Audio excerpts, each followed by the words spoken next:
Okay, while the recording's running, I'll open with our karakia. Ko te kawa orunga, ko te kawa oraro, ko te kawa ora, ko te kawa ora e rongo whakairia ki runga, turatura o piti whakamaua ki a tina hui e, tā iki e. Great to see you all here tonight. I'll just mention one more time, if your video's off, I won't be able to see you. So there's quite a few of you here. So it's good to see a nice turnout. We will, of course, be sharing the recording afterwards for anyone who can't make it. My name's David Parsons. I'm the research director here at Academy EX. And we also have Lisa here. Would you like to briefly introduce yourself, Lisa? Your microphone is off. That would help, wouldn't It it? would. It It's would help, yes. Thursday afternoon. Kia ora, everyone. Thank you for joining us tonight. I am the Growth and Relationship Lead. I talk to people about our Master of Contemporary Education and our postgrad certificate in digital and collaborative learning. Welcome, welcome, welcome. Thank you for joining us. Thanks, Lisa. And Lisa will be chatting at the end if anybody's interested in any of that kind of detail. But before we do that, let's get on with tonight's presentation, which is this. Just sharing my screen. Come on, share button. There we go. Okay. So AI's evolving impact on training and development, which is a joint session with NZATD. And it's not the first one that we've done in training and development, but it's the first one on this particular topic. So I'm hoping that you'll find it a useful event to have a conversation around different issues that we're facing in training and development, or learning and development, or learning design, or instructional design, or whichever part of this large sort of space you're engaged in. And of course, some of this stuff applies even more broadly across anything that we do with AI and education. So let me just briefly talk through our opening whakatauki. So we always like to use a whakatauki on any of our sessions to kind of say, well, this is kind of the spirit or the idea that underpins what we're doing tonight. So this is the one I've chosen for tonight. Te toia te haumatia, nothing can be achieved without a plan, workforce, and a way of doing things. I think this is really pertinent to the issues that we consider when we look at the role of artificial intelligence in training and development. We're used to making plans in many, many different ways. And what AI is doing is making us think about the way we plan maybe differently, change the way we do things, and reinterpret what the workforce is doing in this space. So I'll be talking about a number of different things. I'll talk about my agenda and then I will get going. So first of all, I just wanted to do some fairly general introductory things about AI in education to kind of set the scene a little bit. And then go into a sort of broader discussion around how AI is changing training and development. There'll be an opportunity for you to feedback in a couple of places as we go. But having said that, at any time, if you want to pop something in the chat or even just put your microphone on because you have a question or something you'd like to contribute, please feel free to do so. But there will be some more sort of structured bits of feedback as well as we go through. We'll look at some of the challenges of using AI, and then rolls in a little bit to some of the assessment issues. I've got a very brief thing I wanted to talk about transparent practice from our perspective with AI. And then the last part is, what does the future hold? Of course, nobody knows, but some speculation around that. So anyway, that's my agenda for this evening. So let's start off with AI in education. Starting off with this kind of high level stuff from the World Economic Forum, I think it's a useful framing slide. And we can apply it to almost any sort of context where we're thinking about AI in education. So just briefly going through these, it's important for us to think about how we're using AI for our educational goals. And so it's not about tools, really. It's about what is it we're trying to do? What are our goals in education? How can AI explicitly connect? Trying to, make sure we're still compliant with all the things we were compliant with before, including things like data sovereignty and all of those kinds of issues. One of the things, of course, that we're looking to do, I suppose, is promote AI literacy across the board. So as soon as we start using AI in our programs, in our delivery, both us as people who create stuff and our learners need to develop their AI literacy, and so that seems to needs to be embedded in what we do. Getting the balance right between the benefits and the risks. Um, Maintaining integrity, and of course, talking about assessment is very much part of that. Importantly, maintaining the human decision making so that, we don't send too much off for AI to do. And ultimately, we need to keep evaluating and assessing the impact. So I think those seven principles are really important. And I think if we bear all of those in mind, we can't go far wrong. And several of those, I think, come out in some detail in today's session. Um, I wanted to talk a little bit about affordances. I mean, I think affordances are interesting. You might be familiar with the concept of an affordance. Um, I think they're interesting because they're not about how something is designed. They're about how people perceive their use might be. And one of the classic examples is, a chair is designed for you to sit on, but one of its affordances you can stand on it to change a light bulb. So, it's like it's how you choose to use things when we talk about affordances. There's several different types of affordance here. The first three are like positive affordances. So mitigating some of the challenges we face. So, making learning more personalized, getting around resource constraints, improving accessibility. These are things we've been talking about in education forever. Maybe we can see ways in which AI can do that for us. Perceive those opportunities. We can also use it to take things that work well already and make them better. So improving engagement further, being more creative and collaborative, enhancing the abilities of learners to write things. And then transforming sort of the traditional things into something else. So our active and lifelong learning, real world learning, innovative practices can all be transformed by bringing in AI, and we can, perceive ways of doing that. But of course, there are what we might call a poor affordance. So the negative impacts are usually called poor affordances. So, cheating, lack of creativity, disruption, distraction. But ultimately, the reason I wanted to talk about them in the affordance sense is that it's what we see the possibilities are, not what's baked into the platforms. And so we have some agency about how we perceive AI tools and how we integrate them into our practice. Um, One of the things that I don't really like is the idea of human in the loop. I didn't put much effort into this picture, to be honest. It didn't, but it's a nano banana one. And I asked it to sort of do not so much a human in the loop, but a cog in the machine. Because to me, that's kind of what it feels like sometimes is, do we want to be a human in the loop, or is that the wrong metaphor? And one of the reasons I wanted to pick that up is this particular quote. Um, it's, as you can see from the article at the bottom, it's the loop we didn't design, rethinking human in the loop. Education's not an engineering pipeline. It's not about, we shouldn't be fitting into the machine. The bit at the end there, AI enters this space not as a neutral calculator, but as a co-agent that reframes what it means to learn, teach, and know.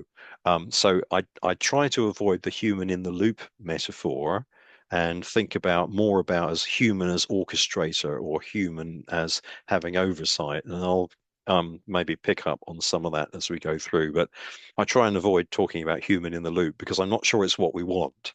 It kind of feels like, AI is all around and we're just kind of stuck in the middle. So yes, that's just some general stuff about AI in education. So let's talk about how AI is changing training and development at the moment.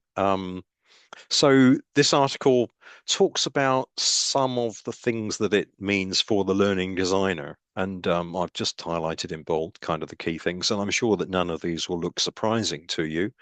Time saving comes up a lot, and I'm going to come back to that in a moment. Being a collaborator, often sometimes we would like a human collaborator, but we don't have one. But AI can often fill that role. Um, giving a greater focus on the human element where, AI can take away some of the sort of the tedium and let us focus more on being humans and our learners being humans. Um, Thinking about it just as the next step in our long history of using educational technology, and taking in on board all of these innovations that have happened over the last decades. So it's just another step in the design pathway. Um, More personalization, adaptation that gets talked about a lot.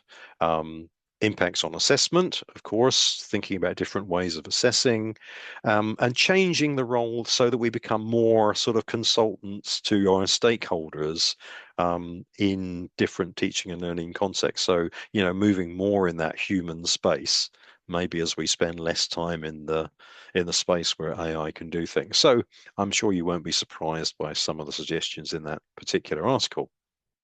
Um, Numbers. Well, I mean, the internet's full of numbers, isn't it, about who's doing what? So this is just one example, from last year. How much AI is being used in training and development?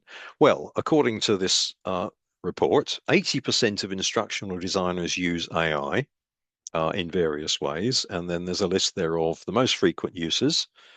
You won't be surprised, I'm sure. Storyboarding, voiceovers, narration, learning objectives.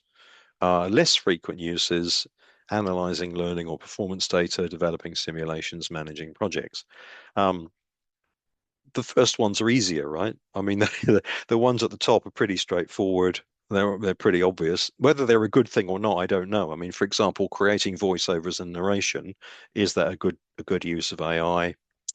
Who knows? But the other ones are a little bit more challenging, or they're more challenging to do them well. Using AI to manage a project, yes, you can do it. Um, how easy is it? Well, it's a bit more challenging than just using it to do a bit of storyboarding. So there's some numbers.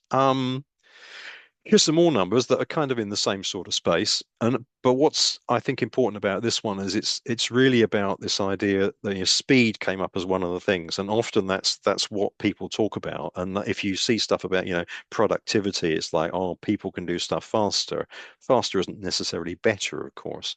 Um, 84% of teams are using AI to speed up content production, which is things like quizzes, narration, videos, localizing, but only 39% report using AI to strengthen their strategy. And the gap between speed and impact is significant. And I think that's something to bear in mind is that, yes, we can do stuff faster, but of course, the harder thing is to use AI in ways that are deeper. And I guess that may be our challenge going forward is yes, we can make some of the grunt work quicker, but that doesn't really help the impact or the quality. What are we going to do with the saved time is one of those big questions, isn't it? Last time we did a webinar in this space, I can't quite remember how long ago it was. It wasn't that long ago. We got some feedback from the participants, and we asked for positive and negative impacts of AI. And you can see on the left-hand side, the positive ones. We've got two speeds in there. Speeds up research and collation of content, speeds up content creation, some stuff about presenting, searching, giving feedback, different ways of creating activities, coaching scenarios. So a good range of positive impacts. And then you won't be surprised by the things on the right. Editing and reworking and correcting, and I'm going to pick that one up again in a second. Um, SMEs, yes, this was a learning designer's complaint. SMEs generate a load of AI nonsense and then expect them to do something with it. And that's very similar to the one at the end there. AI creates unusable long documents. Um, and so this is the AI slop sort of issue, which again, I'll touch on in a moment. Um, yeah, losing the personal voice, security risks, and so on. So yes, so I'm sure you're all familiar with various positives and negatives that we're facing at the moment in this space. I've got a thing here. I'm not sure whether it's the right question to ask, but I thought I'd do a fairly closed task to kick us off with. There'll be some more open feedback later. I'm going to ask you to rank these tasks. If I remember rightly, these came from a LinkedIn post about important tasks that We do. Oops, sorry, I've gone too far. Important tasks that people do in training and development. So you can join this Slido in one of two ways. You can either use your phone and you go to the QR code, or you can go to slido.com and put that number in, and then you should see this poll. I've got three different Slidos. They're all on the same link. So if you have it running on your phone, for example, it should remain the same Slido later. You can just leave it running. Anyway, this I'm just going to ask you to rank these according to how useful you think AI can be for these. So it's a usefulness scale of AI for that particular task. So I'll give you some time to do that. Um, Now, let's see. We've got 12 people in the room. Two of them are me and Lisa. So hopefully we'll get 10 rankings in total.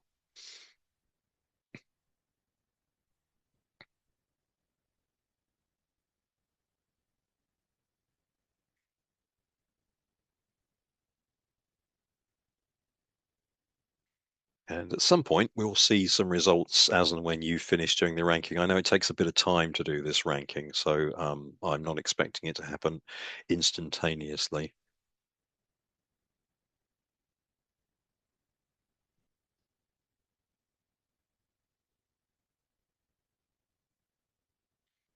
Cool. Seeing some results coming in now.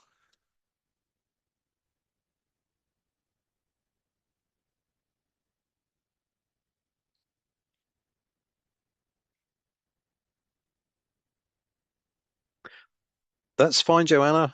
If you can't use it, that's all good. No problem. I can't actually, for this particular one, I can't actually tell how many people have done it. So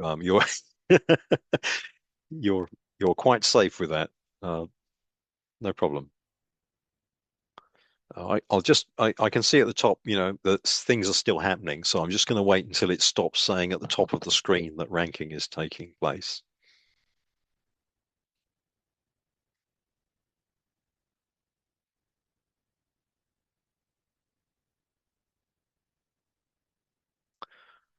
Okay, it's gone back to active poll. Okay, still a bit more ranking going on. I'll wait a little bit longer. Okay, keep going if you haven't finished, but let's have a very quick look. So, creating the project plan came out at the top. Um, I mean, again, it's probably no surprises to see that the ones that are most common are probably the ones where it's the most straightforward places to apply it. So, learning outcomes, proofreading, course aims, and then as we get down, they get more challenging, and perhaps harder to use AI, as we can see as we go down. So I think again, it just reinforces the thing that we're probably in a situation where we're using AI for certain things because it fits in easily and well, and we can see the productivity gains and we can see the value.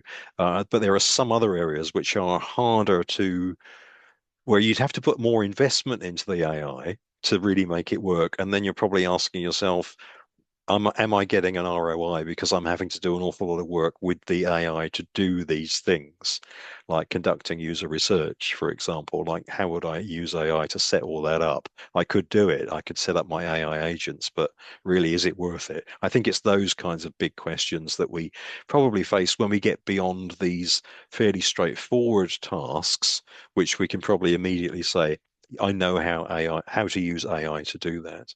Cool. Thank you for that. Thanks for participating in that one. There will be a couple more feedback things as we go through later. Let's talk about some of the challenges. One of the things is productivity. This is one of Philippa Hardman's posts. Um, she's basically, quoting other people's research. But one of the really interesting things is that we talked about.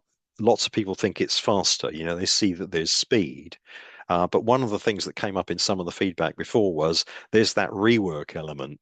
And a lot of AI supposed productivity gains are being lost because stuff isn't good enough. Um, so you can see some of the numbers here about, lots of the work needs to be redone. This one's interesting. Productivity goes up when people use three or fewer tools. So the more tools you use, the slower you get. And I can't say I'm surprised because every tool's an overhead, isn't it? And possibly some are more useful than others. Um, of those workers who report brain fry with AI, about a third of them intend to quit, apparently. And you won't be surprised about the one at the bottom. 40% of US workers receive AI work slop from colleagues, requiring at least 2 hours of rework.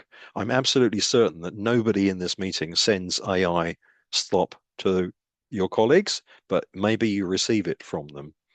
Um, I'm sure that all of us in our organizations see AI work slop. I certainly do. It's around a lot. Um, I've got a In terms of challenges, there are some risks of AI, and I've made a list, and you can see at the top it says any to add. So as I sort of waffle through this list fairly quickly, if there's something that you think is a risk that isn't on this list, then please pop it into the chat. So just very quickly, so the first thing, of course, is we know that Gen AI can be inaccurate because it's probabilistic, not deterministic, and there's not much we can do about that. However hard we try and put it into guardrails, it still can generate inaccurate material. And of course, we know that it can be biased, it can discriminate because of whatever data it was trained on, which of course is increasing their problem because they're sort of running out of good data. Um, the undermining of academic integrity, we know that learners can use AI to generate material, and it's particularly difficult in some learning and development type contexts where a lot of it's done where you're not there with the students. That can be a big problem. Um, there's the whole thing about privacy and security. We might be asking learners to use an AI tool, but how secure is that? Are we asking them to use a free one that takes their data and uses it for training?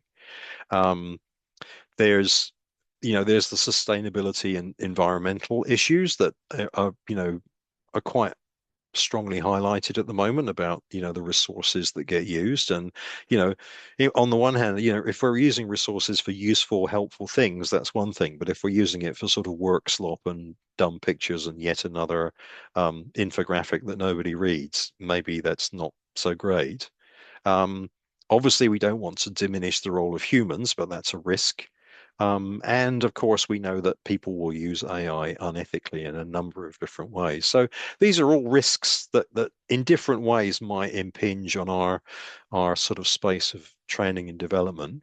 I don't know if anybody got any other things that they think of as a sort of a risk of AI in this space. If you can think of anything, by all means, either pop it in the chat or just put your microphone on and say what you think it is.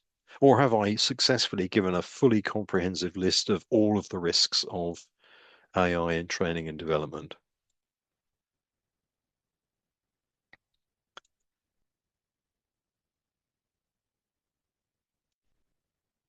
If I get nothing, I will assume the answer is yes.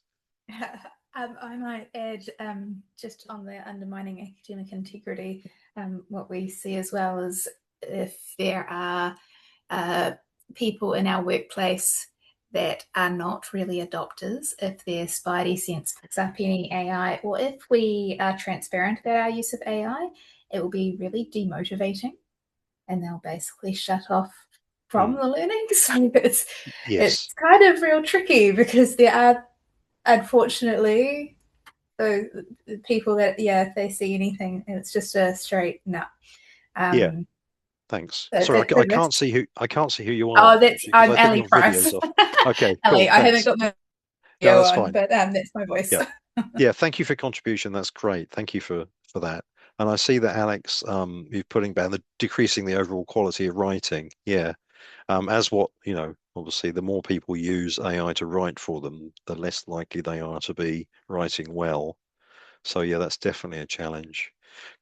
Um, yeah, that's right. Yes, at bland land. Yeah. Without any personal touch. I mean, that's the big risk, isn't it? Everything all looks the same and it's all incredibly boring. Um, and I'm sure we all use AI for various things, but it's as we know, it's a bit of a risk to let it write anything, isn't it, really? Of course, I mean there are ways around this. You can train an AI on like everything you've ever written, and it sounds a bit more like you. So there are some strategies for it, but yeah, less grabby, engaging relatability. Yeah, yeah. So it's that human thing that we want, really, isn't it? Like you want to be educated, and feeling that there's somebody there, don't you? If you don't feel like there's anybody there, it's not quite the same. Yeah, yeah, that's right. It's true, isn't it? Like a lot of the unis are going back in time. Um, but or not necessarily back in time. I mean, the handwriting is going back in time, but yes, the interactive oral assessment thing is definitely becoming very popular, and a lot of the unis are doing that, and claiming that in once you've got the hang of it, it's no more time consuming than having a big pile of essays to mark. Um, but yes, oh yeah, or using AI and then critiquing. I mean, all of these things can be managed if you're in the room with the students. It gets a lot harder if you're not, doesn't it? If you're teaching something online or you're creating a learning pathway where it's entirely self-directed, this is where things get a little bit challenging. But yeah, there's some lots of challenges, isn't there, and lots of risks. But there's also some opportunities. I don't want to, try and be too negative here. It's just that this is the section that talks about the challenges. So this is kind of where we are. Cool, thanks for that. Let's move on. So, questions to address. So, this is Cornell University, really. Just to try and think about how we tackle some of those things is, just being aware of these questions. Like, so how can we test for accuracy? So if we're aware that these things might not be telling us the truth, how do we make sure that we've got some process for testing that? How can we validate those things? Where can we go to validate what AI says? And there's got another couple of things coming up in a minute in that space. And also, how is it influencing our thinking? So one of the things to be a little bit careful of is that, if we ask AI to tell us something, then we might just believe it, or we might just go, oh yeah, that looks okay. But it might be influencing our thinking, as in, would we have thought it was okay if someone had given it to us and said, can you use this? If you know what I mean. So we've got to be conscious of where our own thinking is being influenced by AI. And then the data thing, like who's being represented in that. So is something that's coming from AI going to be representing what we want it to represent? Are we missing important parts of our constituency? And how do we make sure that we're not asking students to do things that will compromise their own privacy? So these are kind of exactly the things we've already said, but like from our perspective as educators, things that we have to bear in mind and kind of do in our practice to try and mitigate some of those. And of course, yes, from the cultural perspective, I mean, I'm not going to spend long on this because I don't claim to be any kind of expert. But this comes from a web page by Skogstad, who quotes a journal article who talks about Hieronymedes' five tests. Now, Hieronymedes' five tests weren't originally about AI, but in this article, they're kind of applied a little bit to the AI space. So taking the five tests, which are tapu, mori, takeyotoea, precedent, and principles, and then thinking about in each case, what does this mean if you're thinking about it from a te ao Māori perspective? So, for example, tapu, AI technologies must be designed with particular people and places in mind, and one model is insufficient. So, that's the classic thing, isn't it? Like a global LLM is not going to reflect authentically and sufficiently Te Ao Māori. Um, the other ones in here are not specifically expressed as being things that mention AI, but in each of these cases, I think we can use this as a reflective piece in terms of what do these mean for us if we apply them to AI? How do we remain teaching in ways that connect people together, that pay respect to others, that don't damage people's mana, um, and make sure that everything we do is ticker ethically, culturally, spiritually, and medically right. So I think it's important to have these in the back of our minds, because LLMs aren't going to be able to do this. I suppose that's one of the key issues. Okay, so those are some of the challenges we face. Very, very briefly on this one. This is from Ethan Mollick, who I'm sure many of you are familiar with. He posts quite a lot on AI. And I just sort of summarized this thing where he did 15 times to use AI and 5 times not to.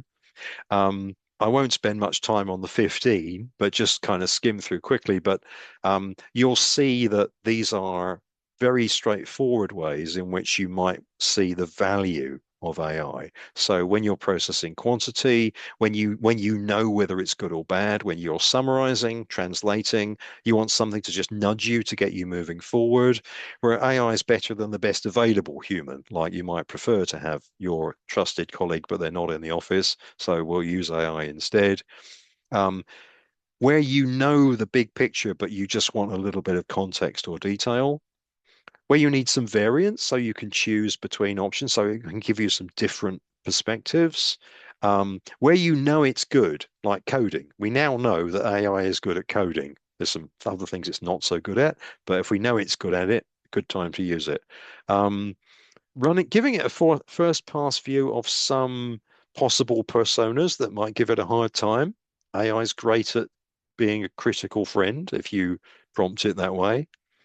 Um, where it's entrepreneurial, as Monik says, where he's talking about, oh, it's kind of spreading my expertise beyond what I'm really comfortable with, but I want to get some other ideas. Um, where I want a specific perspective, like a reaction from a fictional persona. Um, Ritual, second opinion, better than human. Some of these kind of overlap, but you kind of get the picture that these are things, if we look at them, we go, yeah, AI can really help me there, either because I know exactly what it's doing, or because it can help me to sort of stretch my own thinking. Those kinds of things. But he gives 5 times not to use AI when you need to learn. So we don't want it to undermine when we want to learn. When we want high accuracy, we know that AI is not deterministic. We know that it's probabilistic. So you cannot rely on it 100%. Um, you can use AI, for example, if you run it through things like Julius, it will do data analysis for you, but you kind of have to check it. You can't 100% trust it.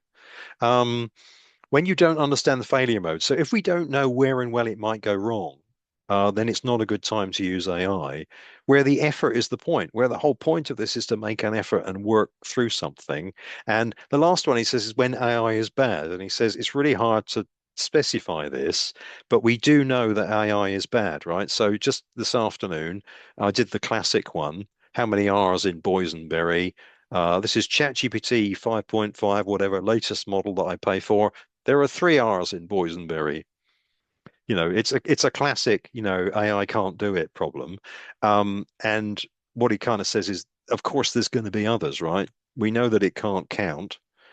There's other things it can't do as well, but they're kind of hidden, but we need to kind of take that into account. So yeah, it's kind of interesting to make that decision, like when do we stop using AI? When do we explicitly say no?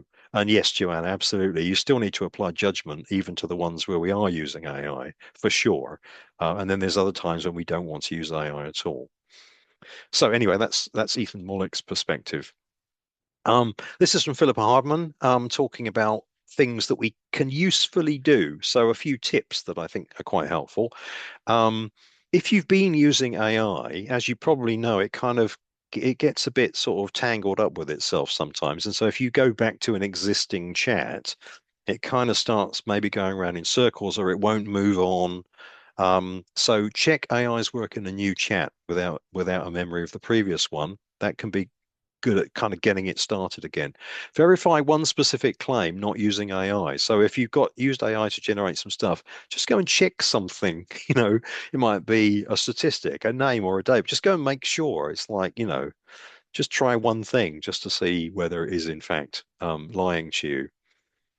Deciding how you're going to use it before you start. She talks about being a centaur, like, a clean division between who does what, or constant alternation, a cyborg, she kind of says, well, either is fine, but know what you're doing so that you've got a kind of a strategy. Ask AI to explain its reasoning. This is a classic prompting strategy, actually. The whole idea about explain your reasoning. And that comes up a lot when people talk about prompting frameworks. And this one I think is really important. Draft your version first, even if it's bad. I think I've completely stopped asking AI to do anything for me first now. I always do something first myself and then try and get AI to give me a critique or take it further. So I think, as she says, even if it's 2 minutes of like rough, otherwise you're going to get, 25 bullet points from AI cold and you're going to think, oh, it'll do. We're all human. We're kind of what we do. And also map the workflow before adding the tool. So why am I using this tool? Where does it fit into my workflow? How will I know that it's actually going to be better than what I'm doing already? So I think some of those are quite useful tools, useful ideas. I've talked lots tonight. I just wanted to have someone else talk at you for a bit. This is from Tim Slade. This is a bit of a ranty video, actually, I have to say, but I've picked out a little bit, which I think is quite nice about putting AI into perspective in our sort of space of doing learning design, instructional design, whatever your roles are in this space. So this is a clip of a longer, quite ranty video. The real risk in 2026 isn't whether or not you use AI. The real risk is whether or not you're still able to think for yourself once you do. Because here's the thing. The more you use AI, the more you discover how incapable and not intelligent it actually is.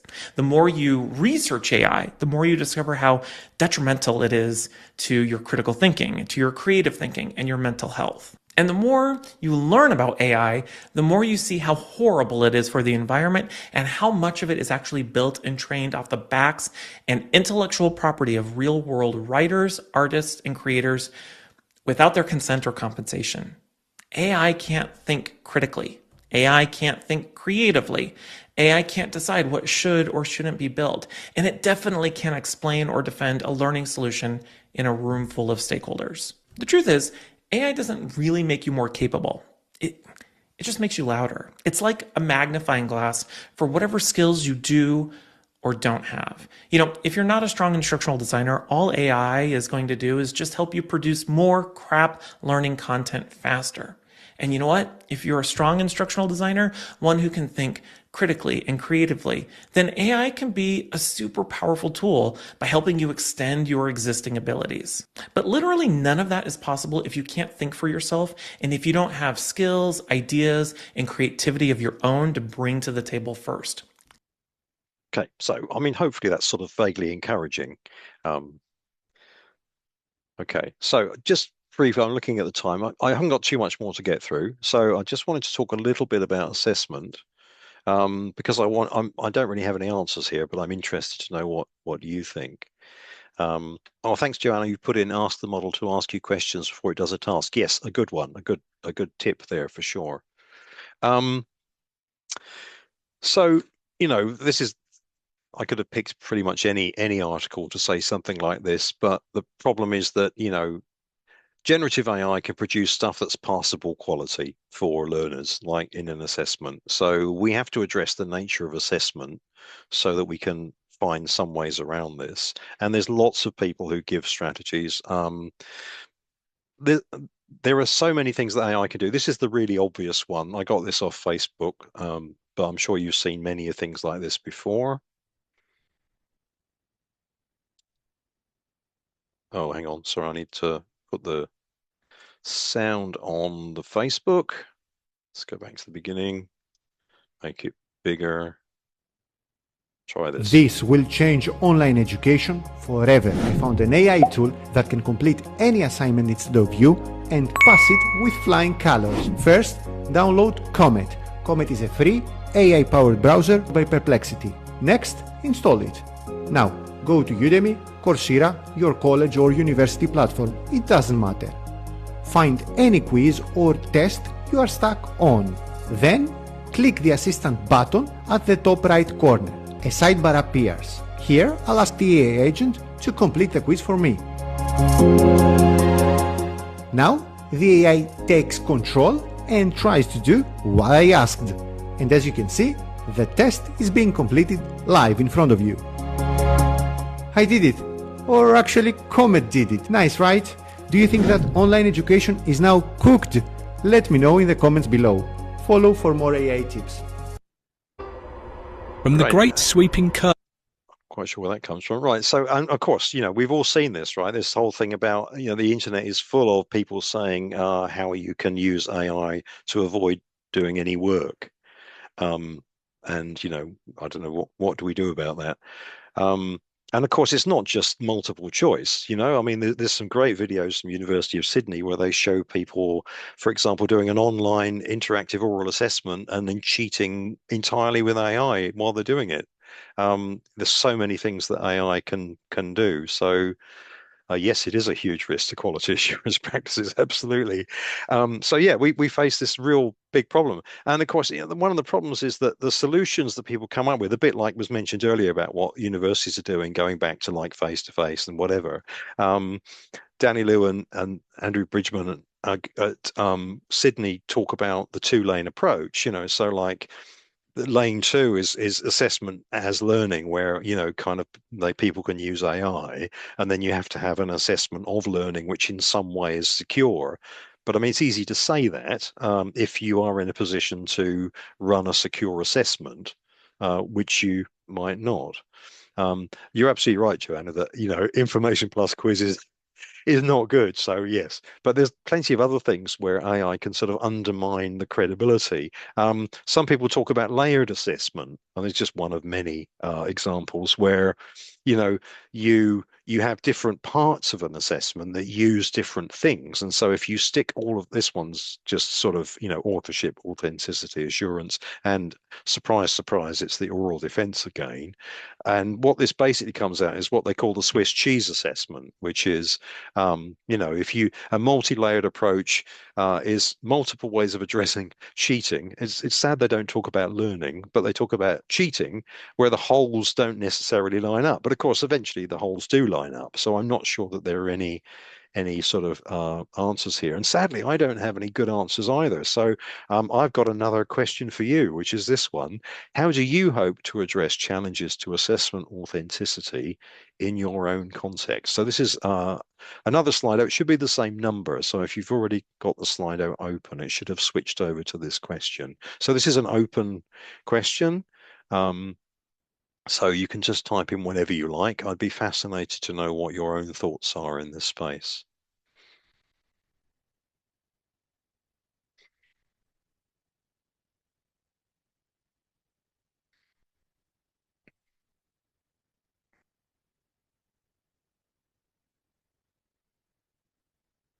Of course, it will depend very much on your own context and whether you actually have learners in front of you, for example.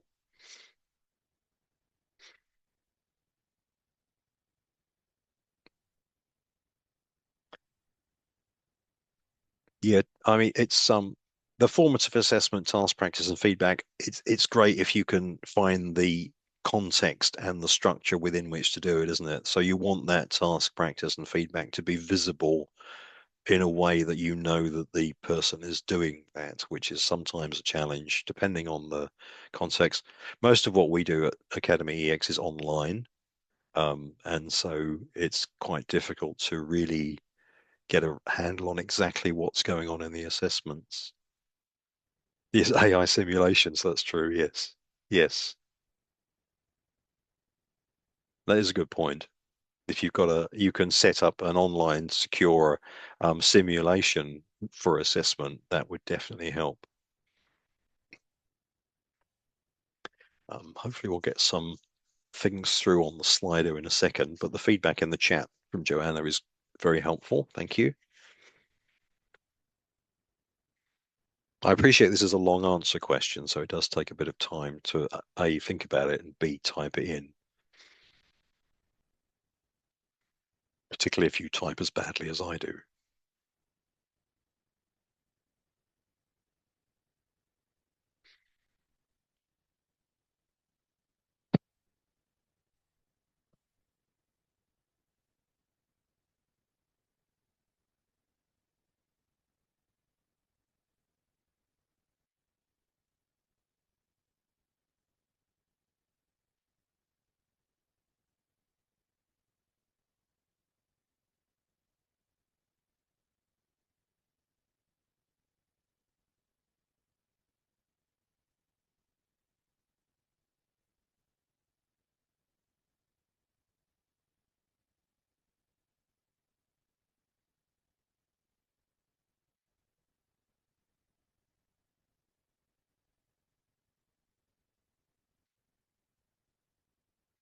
I feel like I'm going to get some novels in a moment when these get when the typing finishes.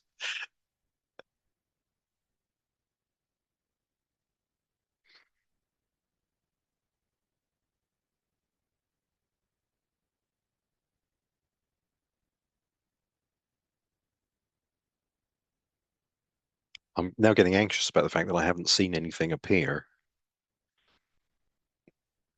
I'm wondering if the tool's working.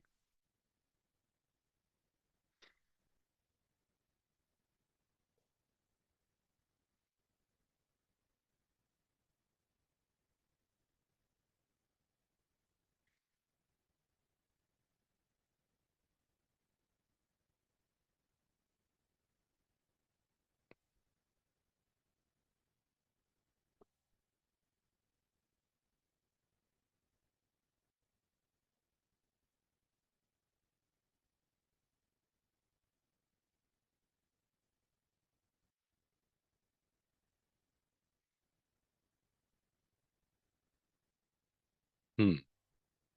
Okay. Well, that's I just did a test and my test isn't appearing on the screen, which is very disappointing. So I assume that you've all been typing really good stuff in and I can't see it. Yes, well, I'm not. Yeah, Slido is a really tricky thing because yeah, I might need to. Ah, here it is. It just clicked on it. Okay, perfect. Thank you. Excellent. Right. Let's start at the bottom and work our way up. Um, yeah, practical assessments talk me through your thinking. Yes, fortunate not to have significant assessments. Cool. Um, yeah, so certainly in the apprenticeship space, that sort of, where you're there in the workspace, of course, that's always great. Yeah, real workspace context definitely work. Yeah, the simulations, yeah, practical demonstrations. Yeah, certainly performance is the word that comes up a lot, I think, in this space, is where people talk about, okay, we need to get people to like perform something, whatever it is, whether it's a physical thing or where they're speaking, but we can see that they're actually doing it or working with others. We can see them conversing with others. Yeah, video evidence. Yeah, absolutely. Cool. Okay, thanks for that. Sorry about the delay on the tool. I better hurry up, but there's not too much more to get through. I just wanted to touch on this one very quickly. Transparent practice. I'm going to play a little bit of this video, not because the video content is important, but because of something that he says in it near the beginning. So I'll just quickly play the first part of this. AI in learning and development means designing and delivering programs faster, better, and richer at a scale previously unthinkable. There are thousands of AI technologies, and every platform is adding AI capabilities too. But we can't subscribe, pay for, or integrate hundreds of platforms. So it's tough to figure out what set to use, let alone what the opportunities and possibilities are. Add to that the challenges of using AI securely, safely, and ethically. And in the learning and development industry, we face an entire extra layer of challenges, from data, infrastructure, and investment costs to the experience managing AI technologies and the skills to use them effectively. I am Digital Matt Donovan, an AI representation of the real Matt Donovan. My voice and what I'm saying are all AI generated, but co-created with a human. What I'm talking about today is based on a lot of what the real Matt Donovan is discussing, but using AI to bring it all together. Okay, to me that's a really, really horrible, horrible video. But I played it because of that bit where he talks about what he did. Why you did it, I had no idea, but he did that. And so the reason I thought it was interesting was that I just read an article in the Educause Review about someone suggesting that when we use AI, we should have some kind of transparency framework that kind of explains how we're using it. So it's about disclosure about how we use AI and how we document the use of AI in the process of creating learning materials. Um, I'm not necessarily saying this is something we should do, but I think it's a really interesting idea. And you can see on the right, there's just kind of four levels of it. So minimal, moderate, significant, and comprehensive. And maybe more and more we're going to have to think about this. Um, and there's this table that he comes up with where he talks about, what the Gen AI does, what the expert role is, and I guess most importantly, he talks about documentation and disclosure. So what do we do to document the AI use? And I think the most important thing, like, what do we disclose to the people who are consuming the stuff that we generate? I think that's the really important one. Like, so what is our responsibility to say, I generated this video using, somebody else's image, somebody else's voice, and material that was generated in an LLM using somebody else's IP that they never got credited for. If that's what we did, should we be disclosing that? And I thought that was really interesting. What do you think about this? Not necessarily that explicit plan, but what we should be doing about transparency with the use of AI in our work. Any thoughts?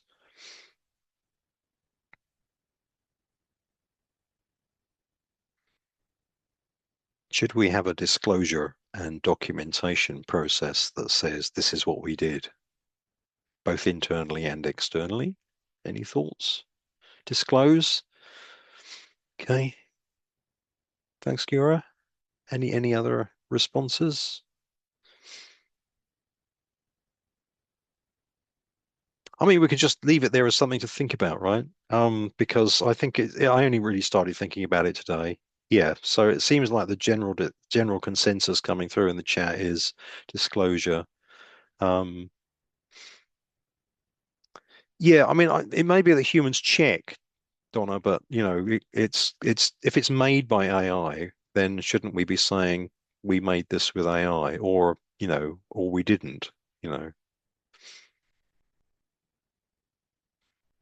Yes, it might result in mistrust. I think that's true. And I mean, of course, in sometimes it's blindingly obvious that things made with AI anyway, like it is with that one. Even if he hadn't said so, we'd be going, well, that's awful, and it's clearly been made with AI.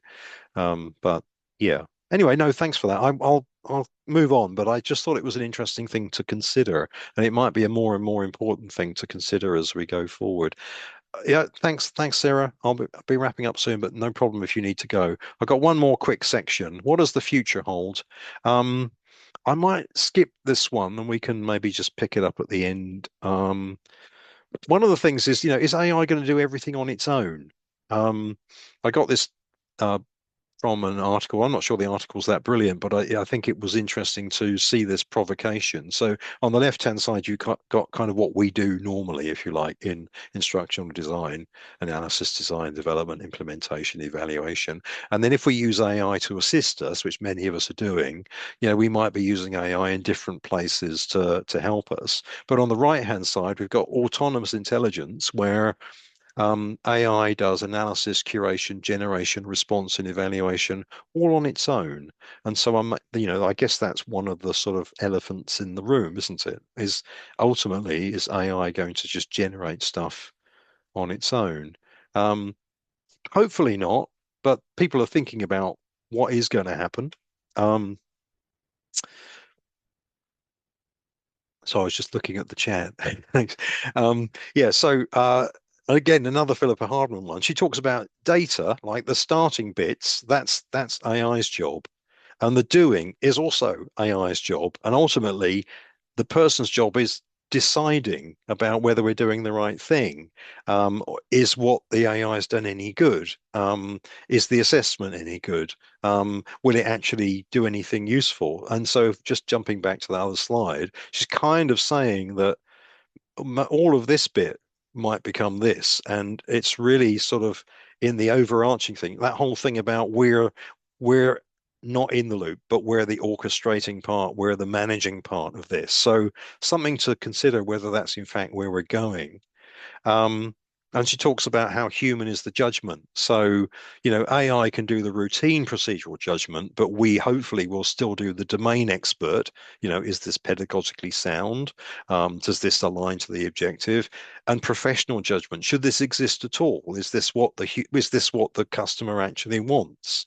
that thing, that human relationship thing. So I guess ultimately it's that kind of division, is it? How much of this stuff is going to be AI, and what does it mean for us? Um, this article talks about, what's the learning designer's role going to be, and talks about content strategist. So it's not about generating the content, it's about the big picture of that, assessing the quality of what comes in, um, designing the overall learning experience. So what does it mean to the learner from a human perspective, having that ability to know whether it works as a learning experience, and also helping people to use the AI in the best possible way. And that also appeared a little bit in one of the earlier slides as well. And a couple more, just basically articles saying how important the human part is. So the one at the top there was talking about how trainees prefer human interaction over virtual counterparts. So, that's really key. And then the other article, AI is not as empathetic or intuitive as humans. Physical experiences are indispensable, and human instructors' real-time adaptability is, something that AI can't do. So I think again, it's not a human in the loop. It's a human being in charge and actually being the thing that really matters in this process.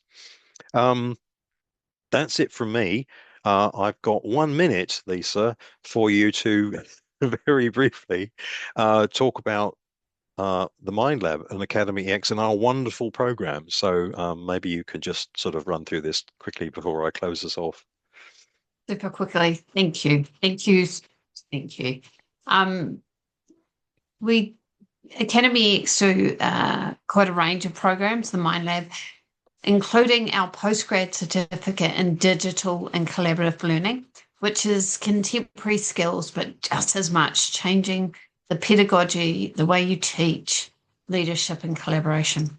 David is one of our facilitators on the program. That program is 32 weeks with one session live online a week, 6:30 to 8 on a Wednesday. We have had learning and development managers do the program.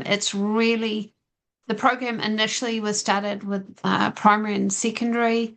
It has grown, it has morphed, and it is really about anyone who shares knowledge. We've had truck drivers, we've had doctors, we've had, you name it. Librarians. Librarians, yes, sorry. Museum staff. Yes. Theatre nurses, mechanics.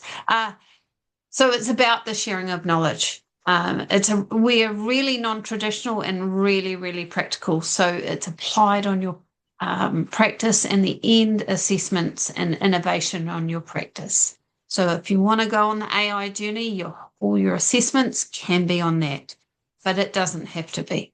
That program is the first third of our Master of Contemporary Education, and the main focus of that is a change project of your choice. So it could be your work focus, your passion, it's up to you. We walk alongside you to get that thing done. And those projects are as wide as the imagination. We have intakes in August for these programs, and we have a limited number of 50% scholarships available. Tangata Whenua, Pacific Ako, Taipeki over 55, and Impact for the intent to do good for the world, people, the planet. We see educators, people who share knowledge as servant leaders. So Impact is I was looking for the scholarship one, sorry. Yeah, that's all right. Can be considered. We have a range of other ideas that can be used to help you fund your study. We have templates to approach your work or any groups or associations you're part of. We've got a list of external opportunities out there. You can use StudyLink and choose the Minds Lab to pay the program off while you're doing it. We are NZQA accredited, level 1A, just like any other. I believe it's as good as you can get. And we are currently working on a doctorate. So if you wanted to carry on, we're waiting on NZQA accreditation. If you have any questions, I'm here to help. Just please reach out. We are all here to support you. Have a beautiful evening and a great long weekend. Thanks, Lisa. Thank you, Dave. I will stop sharing, close us off with our karakia, and then you can all enjoy the rest of your evening. Ka whakairia te tapu, kia wate aiteara, kia turiki whakata ai, kia turiki whakata ai, humie, huie, tai kie. Thanks everybody for coming tonight. Thanks for your contributions in the chat and in the feedback forms on Slido. Hopefully you got something out of the session. And yes, if you know anybody who didn't come, we will have the recording shared so you can see that later. Will you get the slides? Yeah, we normally share the slides. I guess they'll probably get sent out, Lisa, because you'll get a RSVP list, won't you? Will Yes. you? Yes. Yeah.